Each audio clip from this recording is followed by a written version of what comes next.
त्या लोकांना उत्तर देण्यासाठी आपण फॉर्म भरला पाहिजे। मुख्य लढाई जरी आपली वेगळी असली तरी या ठिकाणी फॉर्म भरायला आपण एवढ्या मोठ्या संख्येने आलात। ही गर्दी अचानक जमा झालेली गर्दी आहे। आता आपल्याला जर रॅली करायची असेल मूक रॅली तर आपण गावातून एका मार्गाने मूक रॅली करू शकतो, पण माझं असं मत आहे की 2 तारखेला आपल्याला मोठा मेळावा करायचा आहे आणि तो मेळावा करत असताना जे लोक आपल्या ताकदीबद्दल बोलताय, जे आता किरकोळ लोक घेऊन फॉर्म भरलाय, त्या ठिकाणी त्या लोकांना आपल्याला उत्तर द्यायचंय। त्यावेळेस आपल्याला जो मेळावा करायचा आहे तो साधारणतः तब्बल 15 ते 25,000 लोकांचा मेळावा त्या ठिकाणी आपण करणार आहोत।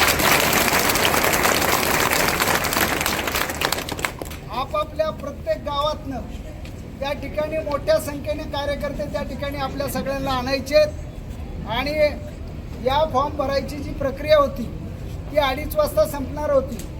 काल आपला निर्णय झाला। अनेक कार्यकर्ते आणि कोर टीमच्या सर्व लोकांनी मला आग्रह केला की फॉर्म भरा, आपला फॉर्म भरला पाहिजे। ज्या लोकांनी आपलं तिकीट कट केलंय, तिकीट कट करताना त्यांनी जे वाक्य वापरलंय की आमचा या व्यक्तीला विरोध आहे आणि या व्यक्तीला विरोध असल्यामुळं आम्ही यांचं काम करणार नाही, त्या लोकांचं काम आम्हाला कार्यकर्त्यांना करायचं नाही। त्यामुळं आम्हाला ना मोहितेचं काम करायचं आहे, ज्यांनी तुमचं तिकीट कट केलंय त्यांचं काम करायचं आहे। तर त्या ठिकाणी आमचा आग्रह आहे तुम्ही त्या ठिकाणी फॉर्म भरा। आपण राष्ट्रवादी शरदचंद्रजी पवार साहेब या पक्षाचा देखील त्या ठिकाणी फॉर्म भरला आहे आणि आपला अपक्ष देखील फॉर्म भरलेला आहे। त्यामुळं आता आपण या प्रक्रियेमध्ये पुढे जाण्याचं ठरवतोय। आपली सगळी कोर टीम चांगल्या पद्धतीने काम करते।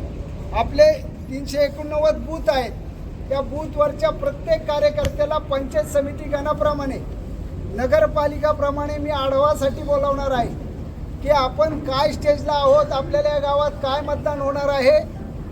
5 उमेदवार होत आहेत, 4 होत आहेत, त्याच्यामध्ये आपली संख्या काय असणार आहे आणि या सगळ्याचा लेखाजोखा 2 तारखेच्या सभेमध्ये त्या ठिकाणी मी तुमच्यासमोर मांडणार आणि त्यावेळेस तुम्ही जो निर्णय देणार त्या निर्णयाला अधीन राहून मी त्या ठिकाणी पुढची विधानसभेची निवडणूक लढायचा निर्णय घेतलेला आहे। आपण सगळे एवढ्या मोठ्या संख्येने त्या ठिकाणी माझ्याबरोबर आलात। या ठिकाणी बराच वेळ सकाळी 11 वाजल्यापासून आत्तापर्यंत या ठिकाणी आपण सर्वजण थांबलात, त्याबद्दल मनापासून आपल्या सर्वांचे आभार व्यक्त करतो। खऱ्या अर्थाने पवार साहेबांची मनापासून इच्छा होती की ही जागा सोडायची नाही, पण शिवसेनेचे काही लोक आणि इतर पक्षाची काही लोक हे पवार साहेब आणि जयंतराव पाटील, माननीय जयंतराव पाटील यांच्याकडे जाऊन सांगायचे की तुम्ही जर या माणसाला उमेदवारी दिली तर आम्ही यांचं काम करणार नाही। आणि मग अशा पद्धतीमध्ये वारंवार 10 दिवस हॅमरिंग झाल्यानंतर ती जागा त्या ठिकाणी शिवसेनेकडे द्यायची मानसिकता झाली। जर ही राष्ट्रवादी पक्षाकडे असती तर ती निश्चित मलाच देणार होते। त्यामुळं मला मिळणार म्हटलं की यांची मीटिंग ग्रँड हॉटेलला, मला मिळणार म्हटलं की यांनी मीटिंग करायची आणि आमच्या पक्ष कार्यालयात जाऊन तिकीट मागायचं। खरं तर तुम्ही तुमच्यासाठी उमेदवारी मागणं हे रास्त आहे, तुमच्या पक्षात मागणं हे रास्त आहे। मी शिवसेना पक्षाकडे उमेदवारी मागायला गेलो नाही, मी कोणाचीच कागाळी चाडी किंवा याला उमेदवारी देऊ नका असं सांगायला गेलो नाही। पण मला कळत नाही मी एकट्या माणसाने काय मोठं पाप केलंय की हे सगळेजण माझ्या विरोधात जात होते आणि माझ्या विरोधात जाऊन फक्त एवढंच सांगत होते की यांना उमेदवारी देऊ नका, यांना दिली तर आम्ही काम करणार नाही।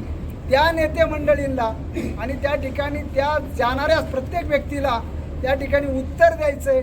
मग माझा न्याय मी तुमच्या सर्वांच्या समोर आणलाय, जनतेच्या समोर मांडायचं ठरवलंय आणि याच्यामध्ये जो खरा न्याय होणार आहे तो 2 तारखेच्या सभेच्या निमित्ताने आपण त्याचा न्याय घेणार आहोत। मधल्या पिरियडमध्ये त्या ठिकाणी आपल्याला प्रत्येक बूथचा आपण लेखाजोखा घेणार आहोत आणि काळजी करू नका।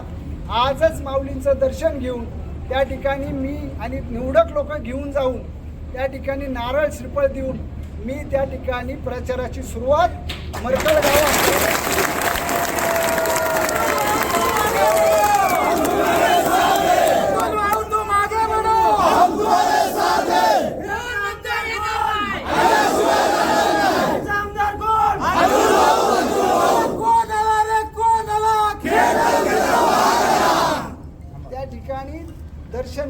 सुरुवात करणार आहे. आपल्या सगळ्यांची जबाबदारी आहे. आपल्या आपल्या बूथवरती आपल्या गावात जर उदाहरणार्थ 1000 मतं आहेत आणि 800 मतदान झालं तर त्याच्यामध्ये अतुल भाऊला किती पडेल मतदार यादीप्रमाणे मला कॅल्क्युलेशन आपण आणून द्यायचं आहे. ज्या ठिकाणी काही दुरुस्त्या करायच्यात त्या पंचायत समिती गणाप्रमाणे नगरपालिकाप्रमाणे मी स्वतः ऑफिसला बसून त्या ठिकाणी त्याचा लोकाचेका घेणार आहे. आपण सर्वजण मोठ्या संख्येने आलात त्याबद्दल मनापासून हार्दिक आभार.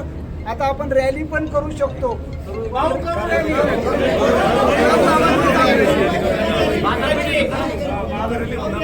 मग आता या ठिकाणी मी असं पुढे चालतो. माझ्या बरोबर तुम्ही मागे या आणि मला फॉर्म भरून इथपर्यंत पोहोचायला उशीर झाला त्या सांगतो त्याबद्दल दिलगिरी व्यक्त करतो. आपल्या या रोडनी सरळ जायचंय. मध्ये एक नवीन पूल झालाय.